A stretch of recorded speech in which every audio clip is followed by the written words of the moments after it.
it's Kim here, the Kiwi Health Detective, root cause and lifestyle medicine practitioner.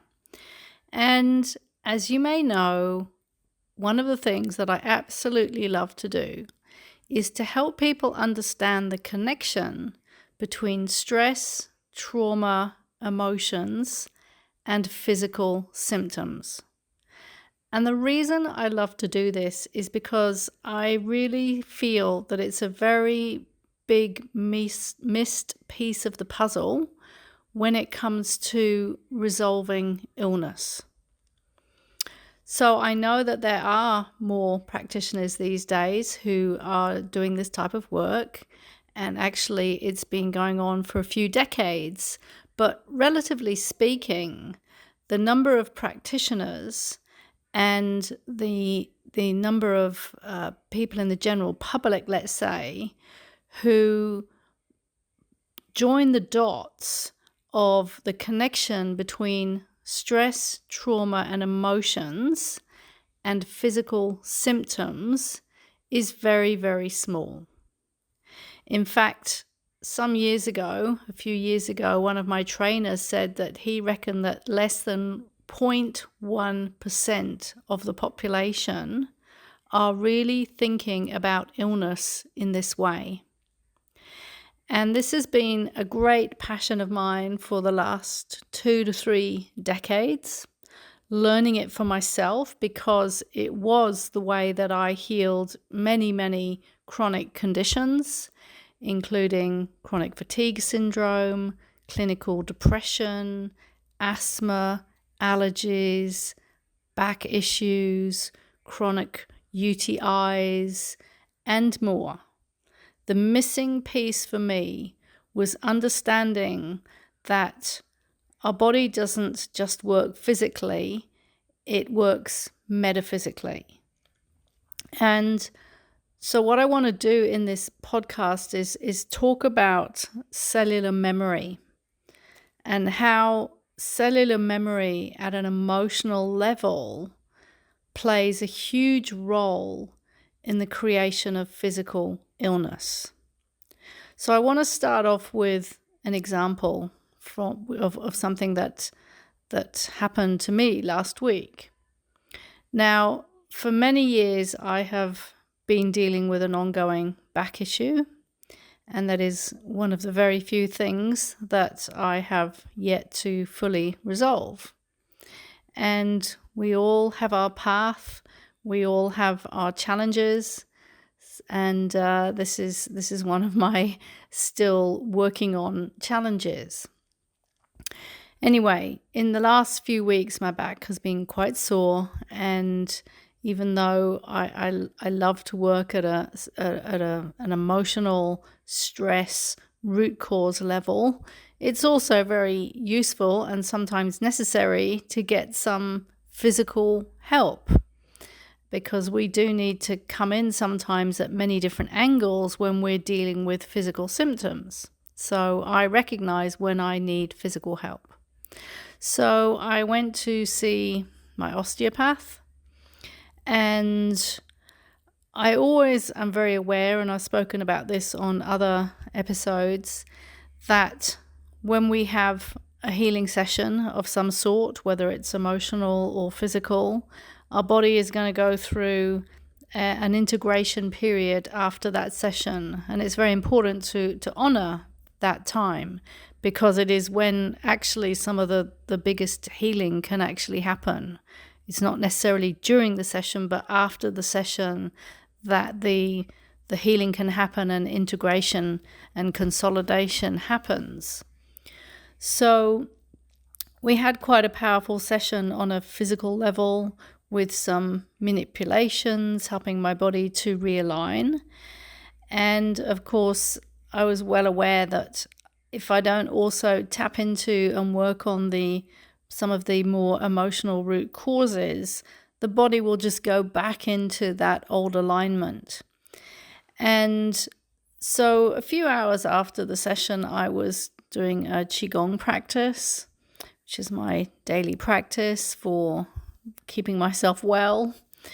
And during this practice, some deep memories and emotions came up of things that had happened in the past, which I knew were cellular memory, which had been stored in the area of the body that had been worked on, which in this particular case was a hip area.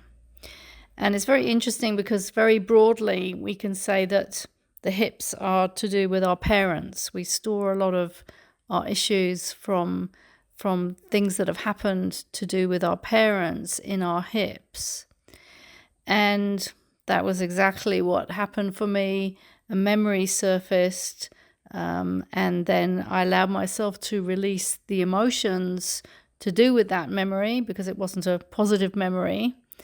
And I knew that cellular memory was releasing from that part of my body. And this was a really, really good thing because even though it didn't feel good to release those emotions and feel those emotions, it never does, right? It never feels good to feel upset or sad. I mean, who really enjoys that?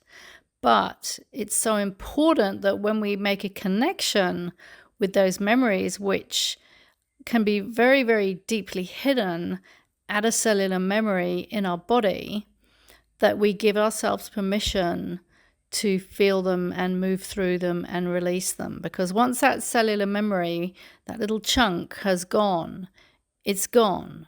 Now, it doesn't mean there's not more behind it, but that little chunk has gone.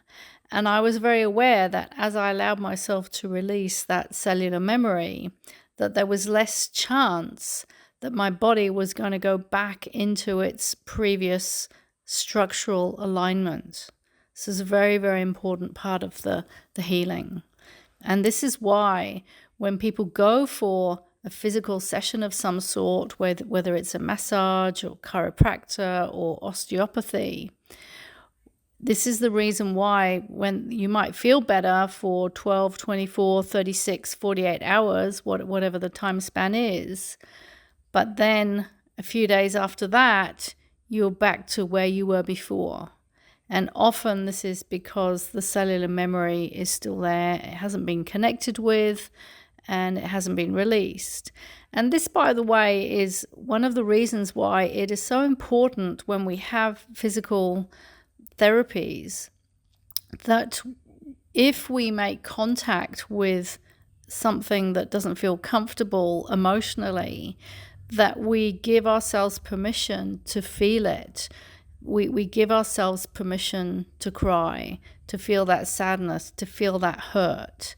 And this means that if that actually arises when we're with the practitioner, it's important that we feel safe with that person because we cannot allow ourselves, or we do not allow ourselves to open up and be vulnerable if we don't feel safe with a practitioner.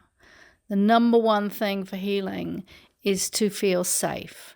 Whether we're by ourselves or whether we're with somebody else, we don't open up emotionally if we don't feel safe because there are such huge fears around being judged or rejected if we show our emotions, which is why so many people don't show their emotions. They hide them, they swallow them, they push them aside. This is what we've been brought up to do with our feelings, and this is why they're all stored inside the body. So cellular memory and the connection between emotions and this cellular memory and physical symptoms is one of the biggest missing pieces to understanding why it is that A, we have illness, but also B, why is it that we're not getting well? Because if we only work on the physical level, but we don't work on the metaphysical level, which is the mind, the emotions, etc., then it's going to take a lot longer to get well, or we might not even get well at all. And this is, as I said, a major piece of the puzzle to understanding how to get well.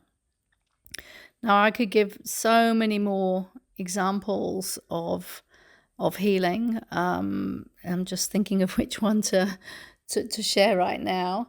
I think one that comes to mind immediately was about a year ago, and again it was to do with my back. And I won't go into the details of what triggered it, but a family member said something to me that was incredibly upsetting. I felt very, very upset, and I was actually very shocked. But what actually happened in that moment was that an old, much older, unresolved trauma was triggered because it was very similar to what this person said in the present. It re-triggered an old, unresolved trauma from the past. And by the way, this is what very commonly happens. We think we're upset because of what's happening in the now, but actually the real reason we're upset is because something has happened that has re-triggered an emotional trauma, a cellular memory that is inside of us that is waiting and wanting to come out. And the only way that it can actually be connected with is by being triggered in some unexpected way. So we must always see these situations as opportunities and gifts, even though it doesn't feel like it at the time. So anyway, this family member said something to me which was incredibly shocking and upsetting, and it re-triggered very, very old, deep cellular memory. And about 24 hours later, I found myself barely able to stand. I was in so much pain in my back. And of course, if we don't look at illness in terms of the holistic way of mind, emotions, energy, spirit, physical, which are what I call the 5-star human. We're not just a physical body with a mind. We have emotions, we have energy, and we have our higher self, spiritual self, whatever we want to call that. That is what a human being really is. If we don't know to look at ourselves in that light, we will just think, oh, my back's really hurting. What did I do? Why has it started to hurt? It seems to have come out of nowhere. And I can assure you, symptoms do not come out of nowhere, even though they may appear to. So I went to lie in bed because I could hardly stand, and started to ask myself, okay, so what's happened recently? Because one of the biggest clues to understanding why one has physical symptoms, I'm not saying this is the only one, it's just a big one, especially if symptoms come on seemingly unexpectedly and randomly, is to ask yourself, what has happened recently? What has happened in the last 12, 24, 48 hours? And as soon as I asked myself that question, I realized, oh yeah, I had that conversation with that family member yesterday, and it was very, very emotionally intense. And even though I gave myself permission to cry after that conversation, it was so deep, it was connected to such a deep old cellular memory that it had not completely cleared. So I found myself remembering, joining the dots, that it was very likely connected to the conversation I'd had the day before.